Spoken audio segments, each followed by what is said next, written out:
Saya yakin bahwa Anda semua ingin menang di dalam pemilu legislatif 2029.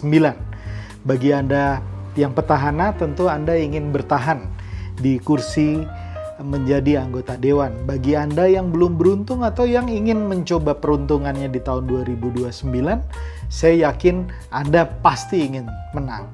Nah, apa resep dan rahasia untuk menang? Politician Academy akan membagikannya dalam bentuk peta elektoral dapil. Mari kita bahas bersama.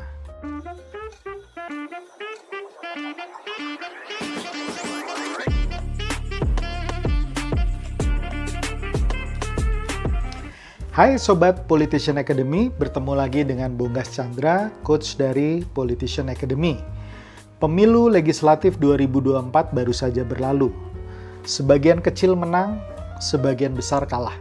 Dan saya yakin bagi Anda yang menang, Anda pasti ingin terus berada di dalam kursi tersebut atau berada di dalam posisi lebih tinggi.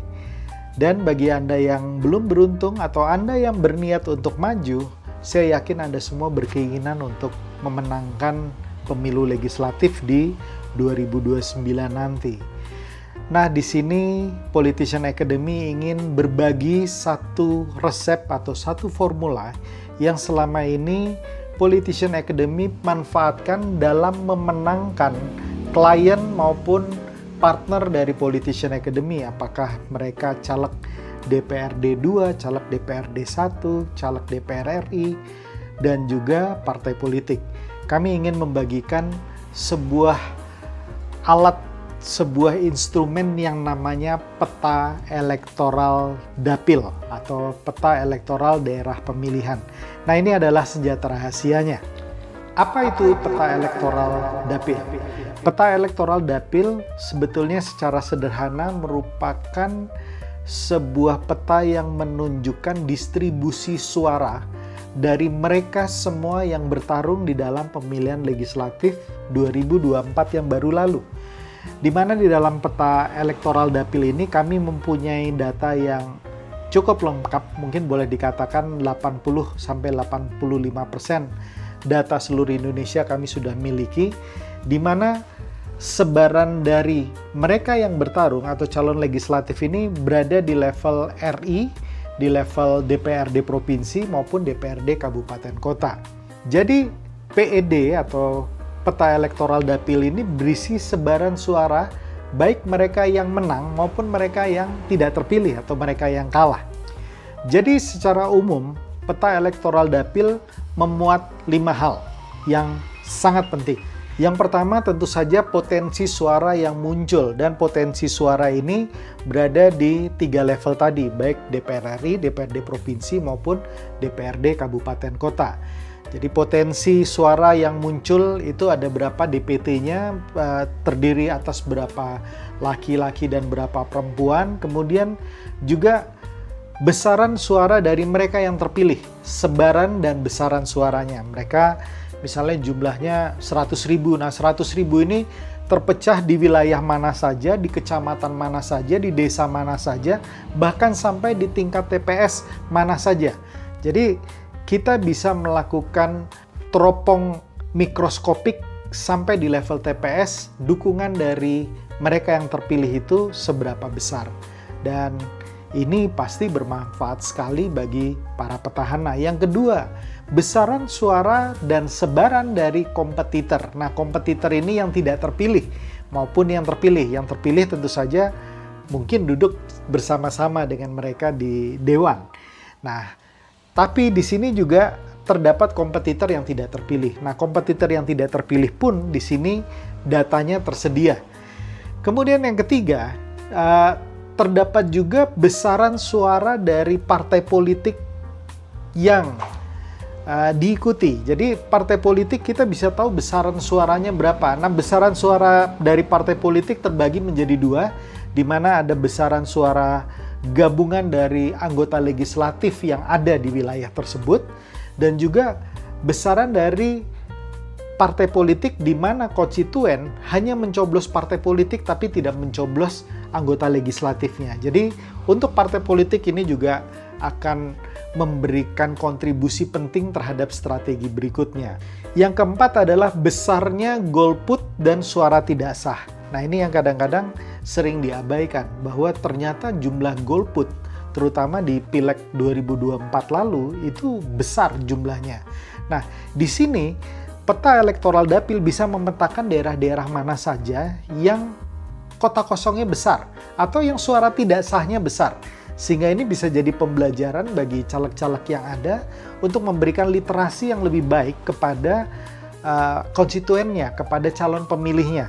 Karena dengan literasi yang baik, maka kemungkinan suara tidak sah menjadi besar dan suara golput menjadi besar ini bisa terminimalisir. Itu yang keempat. Sedangkan yang kelima, yang terakhir, di dalam peta elektoral dapil kita bisa melihat tingkat partisipasi publik di wilayah tersebut, ya.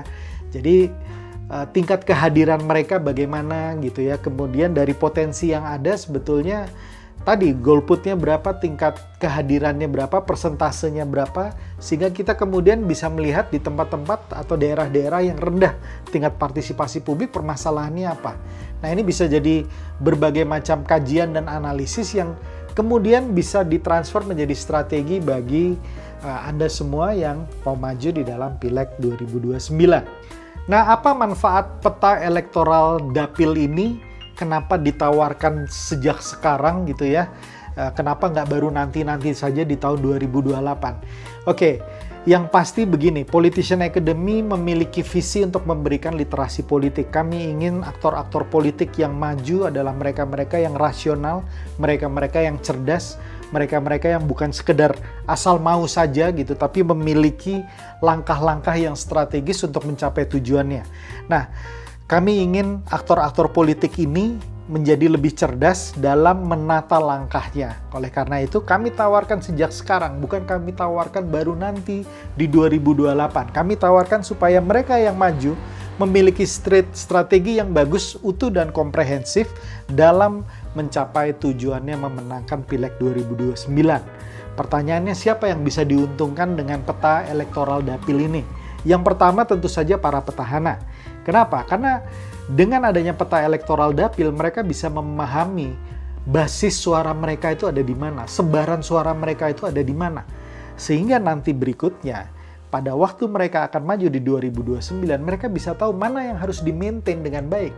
Jangan sampai program serta dana yang didapatkan itu kemudian disalurkan ke tempat-tempat yang ternyata bukan merupakan basis mereka. Nah, pertanyaan saya, berapa banyak anggota dewan incumbent yang memahami anatomi dukungan suara mereka secara rigid bahkan sampai per TPS? Saya kok punya feeling ini tidak banyak. Nah, inilah yang kami ingin coba tawarkan kepada petahana. Milikilah peta elektoral dapil karena ini akan sangat bermanfaat untuk Anda. Jadi, Anda bisa memprioritaskan program-program Anda itu katakanlah 1, 2, atau 3 tahun ke depan itu hanya ke basis Anda dulu. Baru kemudian Anda memperluas basis kalau Anda ingin menambah suara. Jadi jangan sampai bantuan, program, dana yang Anda kerahkan atau Anda berikan kepada konstituen ternyata salah sasaran. Nah, dengan mempunyai peta elektoral dapil juga Anda bisa mengevaluasi tim Anda yang ada sebelumnya, ya. Anda tahu bahwa kalau Anda menang, semua orang akan merasa bahwa Anda menang karena mereka gitu ya, karena tim Anda. Padahal tim Anda ada yang bekerja betul-betul, ada yang tidak bekerja dengan sungguh-sungguh. Nah, dengan adanya peta elektoral dapil ini semacam raport bagi Anda untuk melihat bagaimana kinerja tim Anda di waktu lalu. Jadi Anda bisa lebih jeli dalam menentukan, dalam memprogram tim Anda berikutnya gitu. Yang kedua, tentu saja bagi mereka yang tidak menang atau bagi mereka yang kalah. Mungkin bagi mereka yang kalah, mereka ingin tahu evaluasi. Sebetulnya suara saya berapa sih? Karena saya dengar banyak kasus pencurian suara, banyak kasus suara saya dicolong. Benar nggak suara saya dicolong? Benar nggak suara saya dicuri? Kemampuan saya kemarin itu sebetulnya seberapa? Nah, ini pertanyaan-pertanyaan yang bisa dijawab dengan baik kalau Anda memiliki peta elektoral dapil. Karena di situ bisa jelas tergambar hasil suara Anda sebenarnya bagaimana. Ya, jadi dengan ini kemudian kalau Anda ingin maju kembali di 2029, Anda bisa mengevaluasi, oh cara saya yang kemarin keliru, ternyata cara yang saya sudah pergunakan dan saya yakini ternyata hanya mendapatkan dukungan masyarakat sedikit sekali. Atau sebaliknya, di tempat-tempat yang Anda rasa dukungan Anda kurang, ternyata dukungannya banyak. Nah, ini hal-hal yang harus Anda analisis dan evaluasi untuk Anda menentukan strategi yang tepat maju di 2029. Oleh karena itu, Anda harus miliki peta elektoral dapil ini sehingga program dan kemudian strategi Anda bisa mengarah tepat kepada sasarannya. Yang ketiga, mereka yang akan maju bertarung di dalam Pileg 2029. Mereka mungkin belum bertarung, tidak sama seperti golongan kedua tadi yang udah pernah bertarung dan kalah. Tapi ini adalah golongan yang baru pertama kali mau maju di 2029. Mungkin mereka 2024 masih ngitung-ngitung, masih ngerasa modalnya kurang, tapi mereka mempersiapkan diri untuk 2029. Nah, Anda harus paham dengan peta politik di dapil Anda, di dapil yang mau Anda pilih. Ya, karena dengan mengetahui peta elektoral dengan baik, Anda bisa mengukur kekuatan Anda. Perlukah saya bertarung di dapil ini atau saya pilih dapil lain? Atau mungkin dapil ini adalah dapilnya saya ingin lihat potensi kelebihan dan kekurangannya di mana, basis-basis mana yang masih kosong, golputnya yang masih besar di mana. Kemudian Anda bisa lihat dukungan terhadap partai yang Anda akan masuk itu seberapa besar, karena ini semua pertimbangan-pertimbangan yang akan mempengaruhi langkah Anda dan strategi Anda. Ya, jadi Anda yang akan maju wajib juga memiliki peta elektoral dapil. Nah, kemudian yang berikutnya siapa lagi? Tentu saja tim ses. Tim ses, baik tim ses petahana yang dipertahankan, yang mungkin sekarang Anda masih menjadi bagian dari petahana, ataupun tim ses yang Anda ingin maju atau ingin menolong atau ingin berpartner dengan salah satu calon legislatif yang akan maju di dapil Anda. Anda harus dikenal sebagai orang yang sangat menguasai dapil. Ya, karena kalau saya caleg, saya pasti akan merekrut tim ses yang betul-betul paham dengan peta dan daerahnya. Nah, kalau Anda memiliki peta elektoral dapil, ini Anda akan menguasai daerahnya dengan sangat baik. At least dari potret Pileg 2024, Anda bisa melihat itu. Jadi, tim ses yang akan masih membantu petahana ataupun membantu anggota caleg baru atau caleg yang kemarin bertarung dan tidak berhasil, itu semua memerlukan membaca peta elektoral dapil dengan bagus. Tidak hanya kira-kira, tidak hanya mungkin, tidak hanya kelihatannya, tapi data betul yang bersumber dari KPU yang menunjukkan sebaran suara atau distribusi suara di dapil tersebut. Dan terakhir, tentu saja yang sangat diuntungkan dengan memiliki peta elektoral dapil ini adalah partai politik. Ya, karena partai politik dengan adanya peta elektoral yang komplit, maka mereka bisa memahami bagaimana membuat strategi yang baik. Mereka bisa melihat bahwa di daerah-daerah tertentu mungkin mereka memiliki caleg-caleg yang tidak tepat, memiliki caleg-caleg yang tidak qualified, sehingga mereka kemudian menjadi tidak terpilih atau gagal. Mereka juga bisa melihat peta dari kekuatan partai politik yang lain. Ya, jadi mereka bisa melihat seberapa besar sebetulnya kekuatan dan bagaimana potensinya untuk merebut suara itu, untuk merebut suara golput, untuk merebut suara tidak sah, untuk merebut mereka yang masih undecided. Itu gimana caranya? Ada semua di peta elektoral dapil. Bahkan pengalaman saya di 2024 kemarin, seorang caleg DPR RI yang kebetulan ketua DPD di satu wilayah tertentu, dia membeli semua peta elektoral dapil lengkap di wilayahnya, dan terbukti suaranya meningkat 2 kali lipat. Kemudian caleg-caleg yang terpilihnya semakin banyak karena caleg-calegnya menjadi cerdas membaca peta. Ya, ibaratnya kita mau maju ke satu daerah, kita mau berperang, kita harus tahu peta kekuatannya dengan baik. Kalau Anda tidak tahu peta kekuatannya, nggak usah berperang, karena akan buang tenaga, energi, biaya, dan sebagainya. Oleh karena itu, saya sangat merekomendasikan peta elektoral dapil ini kepada Anda semua, terutama yang akan maju di Pileg 2029, karena harganya masih sangat affordable.